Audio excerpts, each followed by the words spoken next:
Hi class, happy St. Patrick's Day. I miss you. This is Mr. McMouse by Leo Leone. And you can see the clovers here for St. Patrick's Day. Mr. McMouse by Leo Leone. Make sure you look carefully at the setting. Is it inside or outside?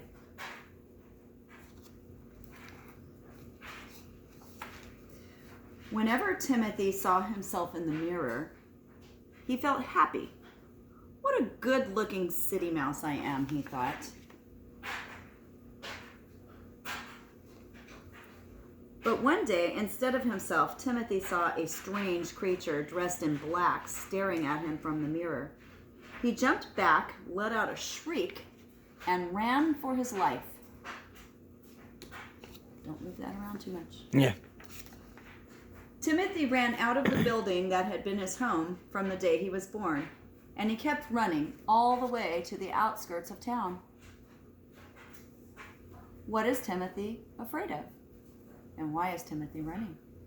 Make a prediction.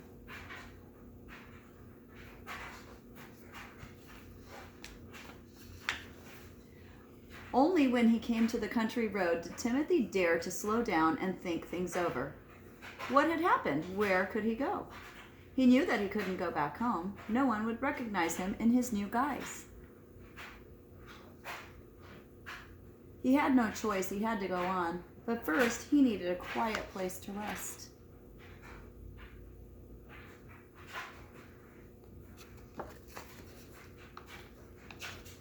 It was not long before he found a charming spot where the tall weeds grew among colorful pebbles.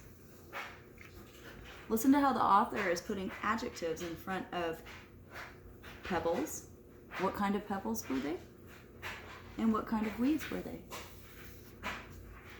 As he was catching his breath, he heard a noise.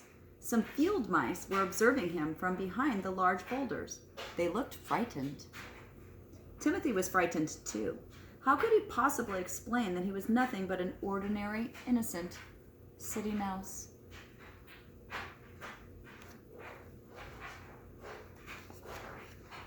Suddenly, the weeds parted, and a little field mouse stepped boldly forward. "Hello," she said. "I'm Spinny. What's your name?" I am, mumbled Timothy, confused. The field mice stared at him. Spinny smiled. "Never mind," she said. "I'll give you a name. Mr. McMouse." Why is Timothy confused, do you think? Timothy was surprised. "How did you know I was a mouse?" "Who else but a mouse would have a tail like yours?" said Spinny.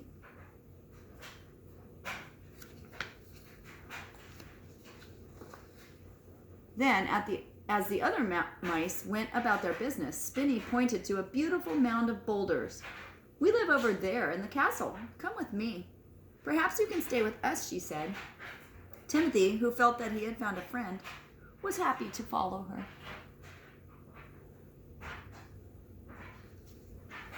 As they went, Spinny explained all the things he should know and do if he chose to live in the castle. "If you want to stay for good," she warned, "you will have to get a field mouse license, and for that you will have to pass some tests. But don't worry, I'll arrange everything."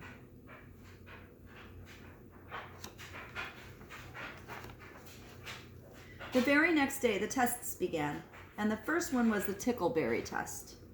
"You see, field mice don't eat cheese," Spinny told Timothy. "Only nuts, berries, and grain.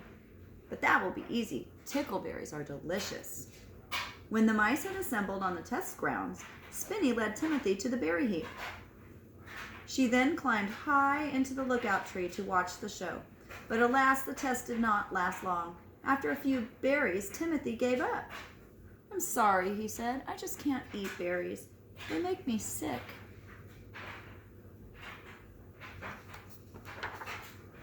Next, Timothy was supposed to run to the heather field and back, but he only got as far as the field, where Bonyback the turtle found him lying in the heather, hopelessly out of breath.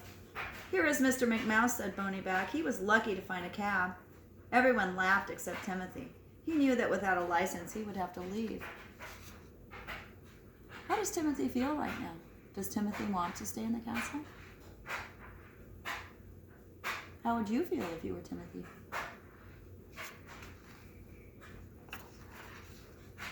Now there was one more test left, the tree climbing test.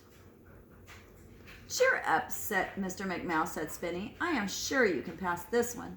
Timothy got off to a good start, but when he was halfway up the trunk, Spinny saw a black cat slowly nearing the tree, its muscles taut, ready for a leap.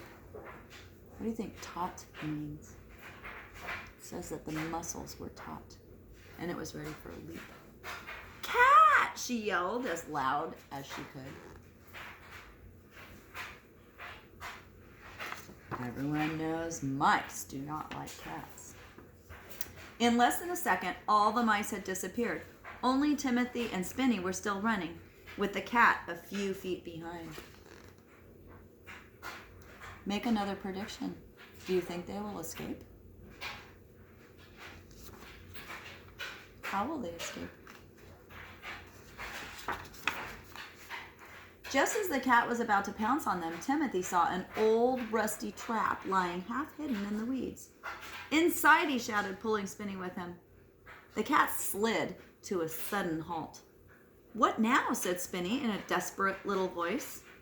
You'll see, said Timothy, pulling Spinny as close to the back wall as he could.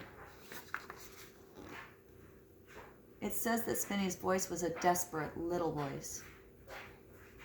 How do you think she feels?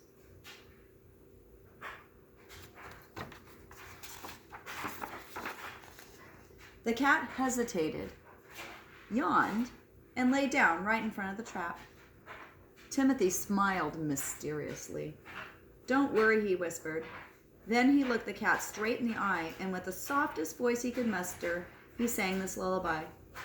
Close your eyes and call your sheep. Count them as they run and leap.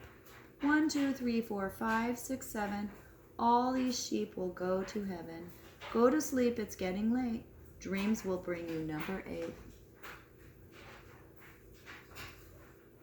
By now the cat was peacefully snoring away. This is our moment, Spinny, Timothy whispered. Notice the author chose the word whispered instead of shouted.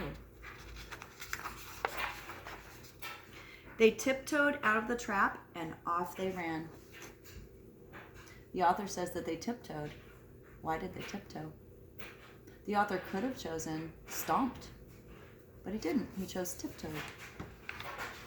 Do you think this helps the story? On License Day, groups of chatty mice gathered in Castle Square.